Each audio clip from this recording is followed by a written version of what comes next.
Suspense.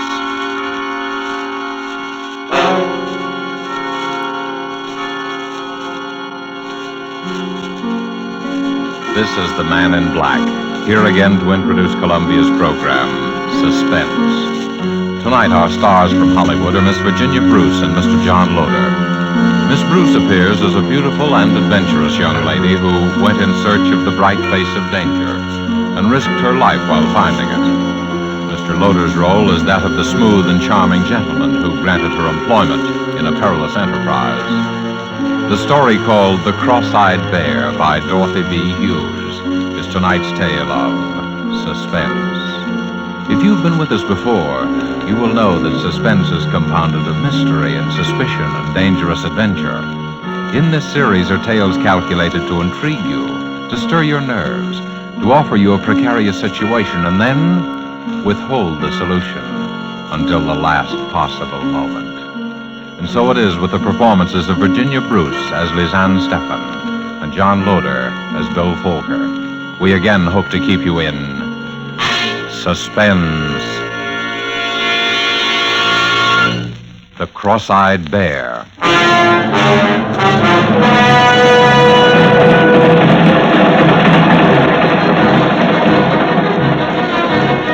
Subway train, Midtown New York. A tall blonde girl reading an item in her newspaper. Reading it over and over. An advertisement. A personal advertisement. Wanted. A beautiful girl.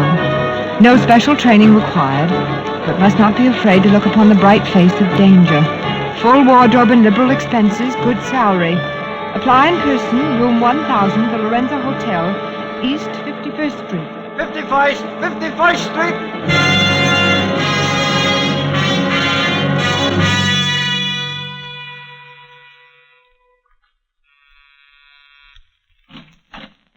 How do you do? I came to answer an ad. Oh. Is this the place? Yes, this is the place, I should think.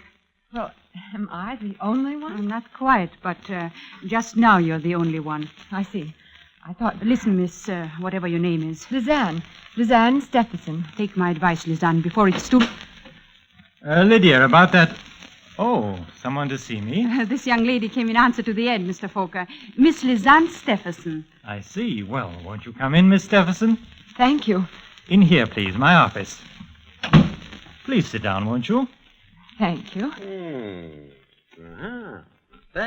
Not bad. Oh, excuse me, Miss Stephenson. This is my associate, Mr. Hugh King. A bodyguard. She might as well know these little things, Bill. Hugh's not really rude, Miss Stephenson. It's just a mannerism. Well, Bill did advertise for a beautiful girl. I've always considered myself sort of an authority on that subject. I see. Perhaps, Mr. Folker, you'd be good enough to explain why... Perhaps I might tell you something about the job, eh? Well... Why did you apply for this position, Miss Stephenson?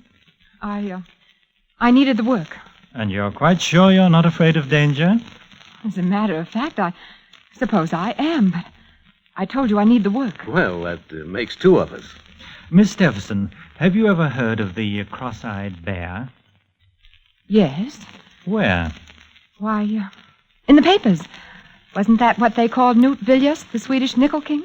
Did you know he was dead? Yes, that's how I happened to hear about him, when they had it all in the papers about a year ago. And did you know he had 3 sons? No, I didn't read much beyond the headlines. He did. One of them's dead. His name was Dean, the youngest. The oldest, Stefan, is still in Sweden. The third, Lance Villiers, is where your job comes in. I see. Which she obviously doesn't. I want you to meet Lance Villiers, to get acquainted with him, win his confidence. Do you understand? I think so. We know where he is, who he is, but he won't admit it. He pretends he's a piano player named Lance Vort at Jim and Jack's nightclub. We're pretty sure that Lance Vort is actually Lars Villiers, the second son of the Cross-Eyed Bear. Am I supposed to know why you want this done? You might as well tell her, Bill. She's in for it now, anyway. In for it? Oh, you means it seems you're hired. You are. Oh, thank you. You accept? Yes, I accept. Well, then, the background, Miss Stephenson, is this. When the Cross-Eyed Bear, that is, old Knut Villiers, died, he left a will. The will was consciously designed to bring about the murder of at least 2 people. Murder? Yes. He left his estate, which included several important mines, divided equally among his 3 sons. He He left a check for $3 million. One check torn in 3 pieces. 1 piece for each of his sons. And all 3 pieces must be presented together before the check is valid. A check torn in 3 pieces? Oh, sure, it's an old gag, but it's effective if you want a house divided. You see, the old bear knew that one son would eventually kill the others for their shares. And he knew which one. Stefan. The one in Sweden? Yes. But why do such a thing if he knew? Survival of the fittest, chum. The fittest to run his empire. The old boy is what is known as a rugged individualist. And because he hated all of his sons and wanted them to hate each other, they weren't even brought up together. Why, they've never even seen each other. But it seems so... Can't someone bring them together? Isn't there some way? Sure. Stefan's way. First he killed Dean, and then... Of course, there's no proof. It happened somewhere up in Vermont. I thought you said Stefan was in Sweden. We think he is, but there are ways of doing these things. No, he's on the trail of Lance, the second brother. And that's where you come in. We want to get to him before Stefan does. But if you think you know where he is and who he is, why don't one of you talk to him? Because he's scared. He doesn't trust anyone. He won't talk to anyone. Now, maybe he'll trust you. But, Mr. King, may I ask just why you see, is neutral, and so they're scared to do anything about it officially. Now, Bill here is like one of those spies in the movies. If he gets caught, his own government is the one to throw the first stone. Besides that, my government is afraid that if Stefan gets control of the mines, he'll turn them over completely to the Germans. Yes, Stefan's pro-Nazi among his other virtues. Well, Miss Stephenson, will you be ready to go to work tonight?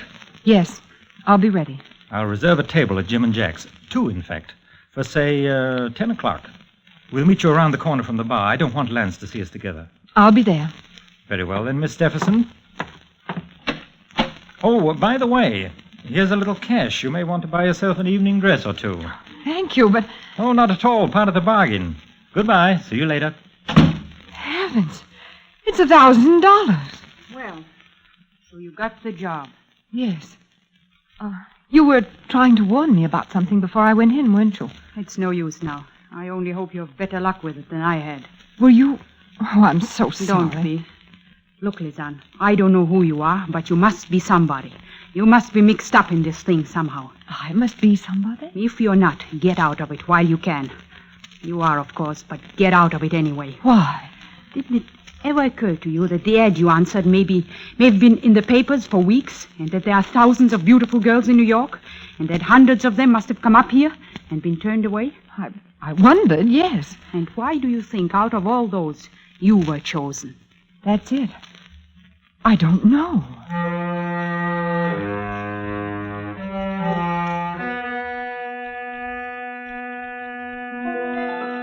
Diary, October 12th. Yes, why was I chosen? Who are they, really? And more important, what do they know about me?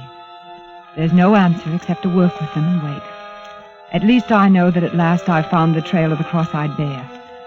It's true, then, about the torn check divided among the 3 sons. And one is already dead, Dean. The second, the man I'm supposed to meet tonight, to trap. But I'm sure now that I was right to come to New York, and I'm sure I was right to answer the strange ad. As for danger, I always knew it would be there.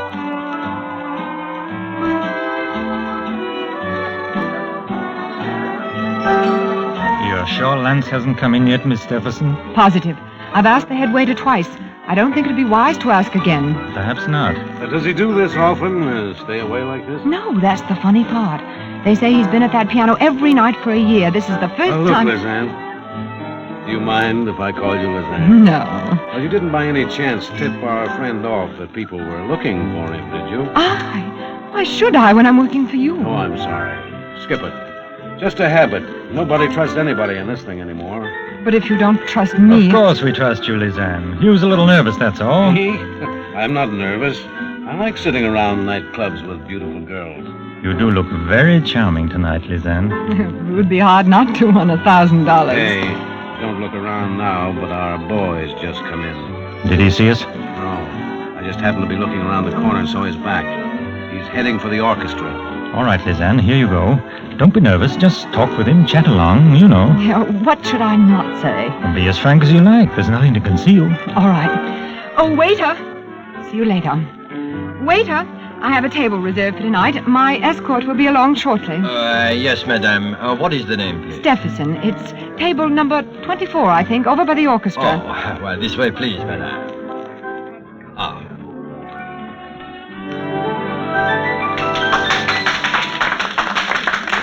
And here we are, madame. Do you wish to order now or later? I'll wait, thank you. Oh, thank you, madame. Excuse me. Yes? May I ask you a question? Why not? Won't you sit down for a minute? All right. Well, I wanted to ask your name. my name is Vaught. V-A-U-G-H-T, Vaught. And your first name? Lance. Why?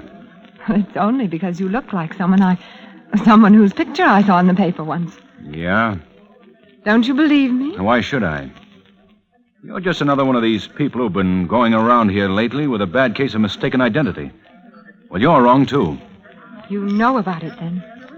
About the cross-eyed bear? Of course I do. It's been following me long enough. They think I'm Lance Villiers, that I'm heir to a lot of Swedish dough. Well, I'm not. You still look like the picture I saw in the paper. Who are you working for, Stephen? No, that's just it. Don't you see? Your life's in danger. Not as long as I keep my face shut, it isn't. Look, you must trust me. I can help you. I don't need any help. Are you sure you don't? Say, who are you working for? I noticed you ducked that one. No, I didn't. I don't have to lie. Well, who is it? His name is Bill Folker. I never heard of him. He's working for the Swedish government. He wants to help you, too. A lot of people seem to want to help me. Won't you talk to him? I might. Tonight, they're here at another table. They? Bill and his bodyguard, Hugh King. Well, since when do representatives of neutral governments need bodyguards? Apparently when they become involved with the cross-eyed bear. Please come. All right. For a couple of minutes. I'll admit I'm rather curious. Over here. Oh, I didn't tell you my name, did I? It's Lizan. Lizan Stephenson. Ah, nice. Here we are. Mr. Folker, Mr. King, this is Mr. Lance Vaught. How do you do, sir? Mr. Watt? Won't you sit down, Mr. Vaught, please? Thanks. Uh-huh.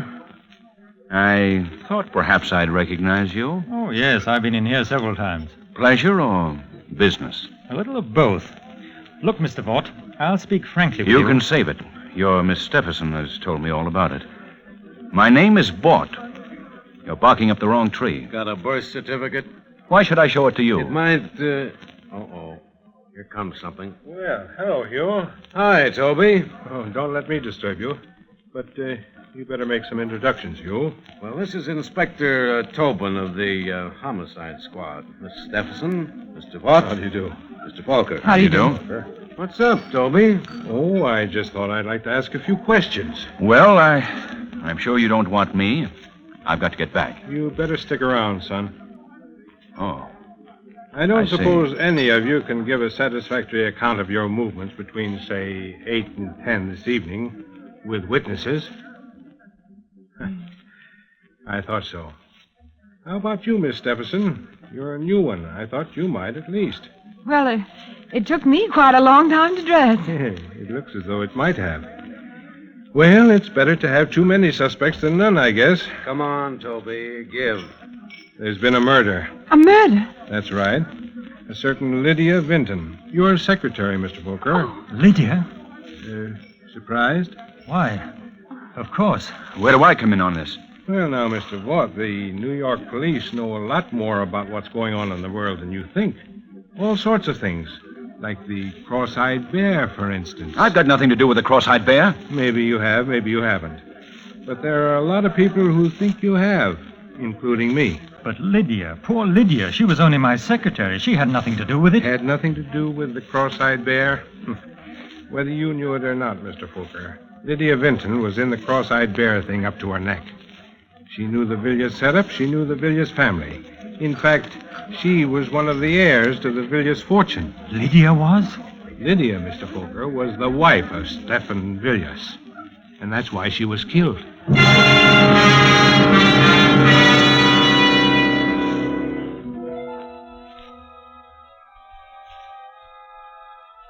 October 14th. Lydia. Poor Lydia, who tried to warn me. And no wonder. Lydia was an heir to the Cross-Eyed Bear's estate. And she is dead. Dean was the youngest son and heir, and he is dead. And the next, Lance. Of course he is Lance Villiers. His disappearing is as good as signing a confession that he is Lance Villiers. He disappeared not because he was a murderer of Lydia or anyone else, but he is afraid of being murdered because he is the second son of the Cross-Eyed Bear. And that means I've got to find him before they do.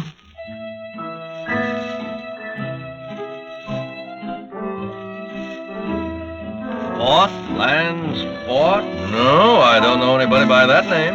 Well, he might be using some other name, but he's a piano player. Well, that isn't him over there, is it? No. You don't have any other piano player, one who's just recently come with you? No, no, ma'am.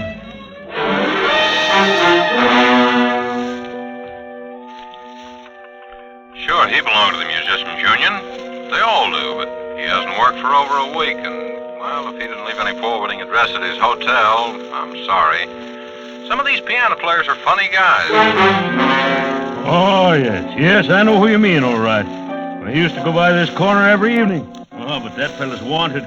You don't think you're going to find him before us cops do you? No, ma'am, I'm sorry. Nobody answering that description ever registered here.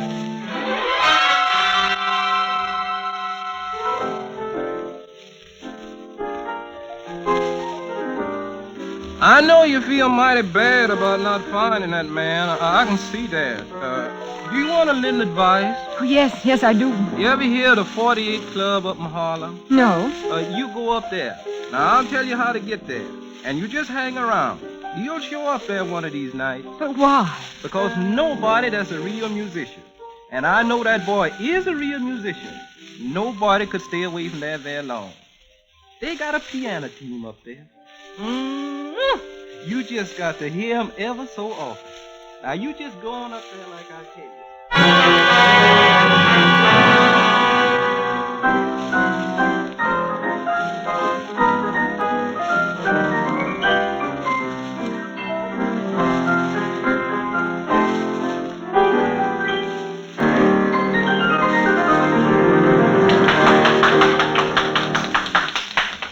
Are you sure? I think I know who you mean.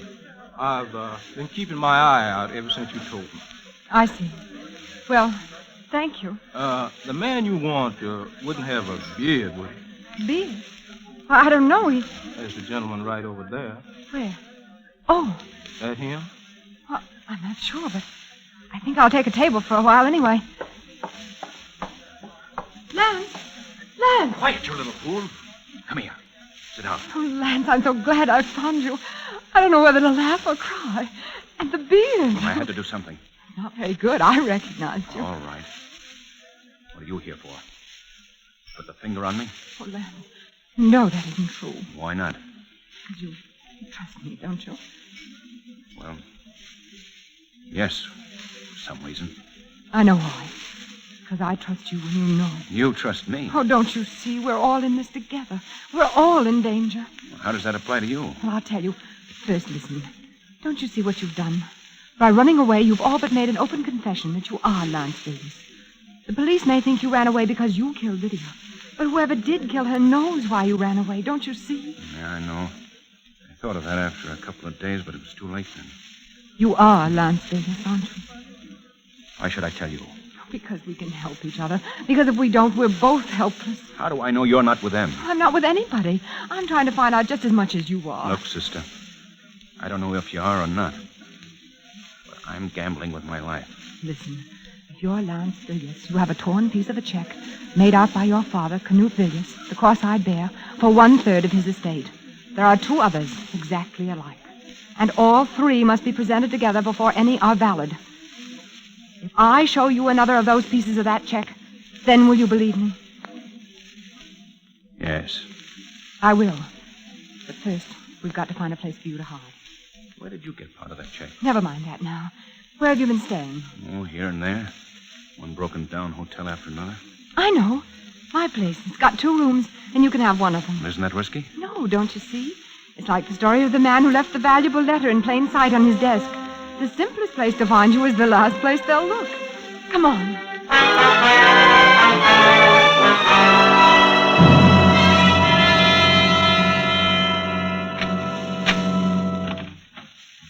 Here we are. How do you like it? Well, it's a lot better than I've been used to lately. And there are bolts on the doors.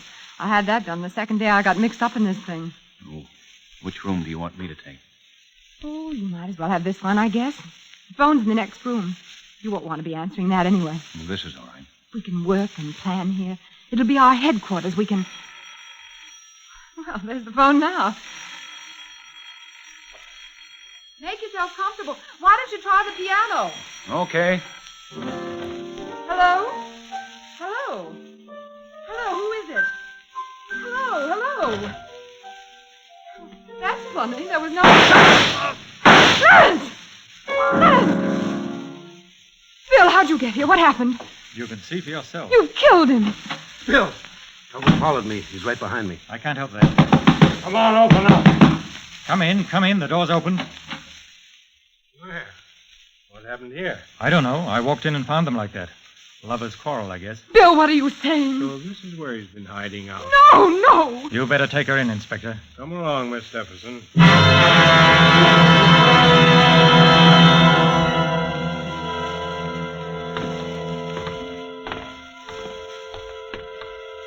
Here we are, miss. Don't fret now. It's no use. Try to get a good night's sleep. Can I call a lawyer? Sure you can. You want me to get in touch with someone for you? Who do you want me to call? I don't know.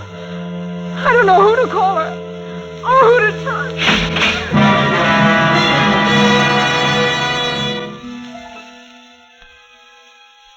October 28th. At least they will let me write.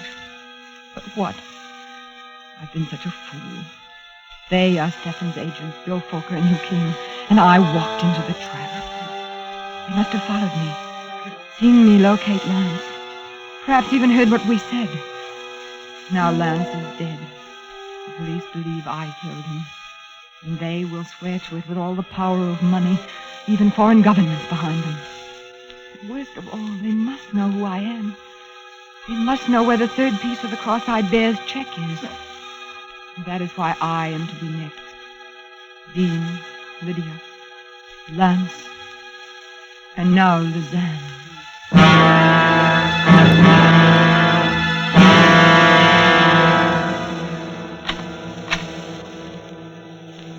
Here she is, Mr. Fokker. Bill! Lizan, I'm so sorry. I couldn't come to you sooner. It was a matter of your life and mine, too. Your life? Didn't you see through it? Oh, you poor child, I've been so blind. But it's all right now. We're safe. Are we? Come along and I'll tell you about it on the way. Everything's in order, isn't it, Matron? Certainly, Mr. Fokker. You didn't really think I'd done such a thing to you, did you? Didn't you see him standing there? Who? King, Hugh King. Don't you see it now? Is he? Of course. He's been Stefan's man all the time. Watching me, protecting me, waiting for me, for us to lead him to the answer and then striking. This way, please, and then you can get out right through the courtyard. Thank you. You see now why I had to do it? I didn't actually see him kill Lance. I got there a second later. If I'd accused him, he'd have denied it. They wouldn't have arrested him for a few hours at least. And in those few hours, with the power of Stefan behind him, it would have been you and I next, Lizan. But why did you let me be sent to jail? To make him think I believed him. But chiefly because I knew you'd be safe here. And only if I knew you were safe could I do what I had to do. What? He won't trouble us again, Lizan. It's finished, at last. Oh, I can still hardly believe that Hugh King... Oh, it's been so horrible. I know, my poor child. Come along, I'm going to take you home. Taxi! Lizan, you should have told me who you were.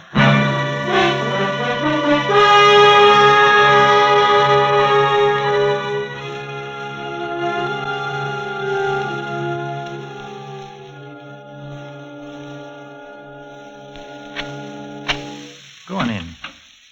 Just relax for a while. Like a drink? No, thanks. You don't mind if I do? Of course not. As a matter of fact, there are still a few things I haven't told you about this little business of the cross-eyed bear. There must be quite a lot of things. For instance, you never knew I had a wall safe behind this bar, did you? No. And of course, you didn't know what I kept in it. Perhaps you'd be interested to see. Cross-eyed bear's check. All 3 pieces. Yes. Lance's, who had his part in his pocket, the fool. Yours and my own. You. You know, I rather marvel that my poor brother Dean managed to marry such a naive girl. You've believed in me all the way, haven't you, Lizan? Even this afternoon. When did you know? Really, my dear, you don't think you were that beautiful, do you? I knew my younger brother had a wife somewhere, and I knew she'd turn up eventually if I used the right bait. The ad. The ad. But you weren't quite as innocent about that ad as you pretended, were you? The beautiful girl went looking for danger. You were trying to find the man who killed Dean, weren't you? Yes. Didn't you realize that he'd only married you for protection, so there'd be one more heir to the Villiers' fortune, so they couldn't all be killed, or so he thought? Yes, I realized that after I'd married him. Lizan, I have a private plane waiting for me, and I have the check. By the way, I got your part out of your safe deposit vault, copies of your keys. Oh. So there's no use prolonging the agony. You understand? You're going to kill me. I'm afraid I must. Dean, Lance, my poor, silly wife, Lydia, who became a little too panic-stricken. And now, since as Dean's wife, you're the last heir to the Villiers' fortune, You can't! You'll never get away with it! I will. Oh, it'll look like suicide, naturally. I've even forged a little note in which you confess to the other murders. Remorse. Do I make myself clear? No! My poor child, you mustn't think you can deceive me by that ancient trick of staring over my shoulder at a non-existent intruder. Drop it, Bill. You! I said drop it. You, are you all right? Sure, I'm all right. It was a close one for you, though, baby. I told Tobin to keep you there till I got back. I'll call a doctor. Oh, that can wait. But this can't.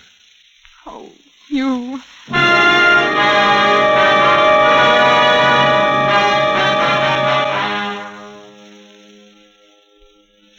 November 17th. This is the end of you, darling. I'm a married woman now. And the most appropriate end I can think of is this clipping from today's Times, pasted on the last page. Stephenson King. Villiers heiress weds FBI agent Hugh King, who shadowed notorious Stephen Villiers for 6 months to break international murder mystery. By special dispensation of Justice and War Departments, couple will honeymoon in Sweden.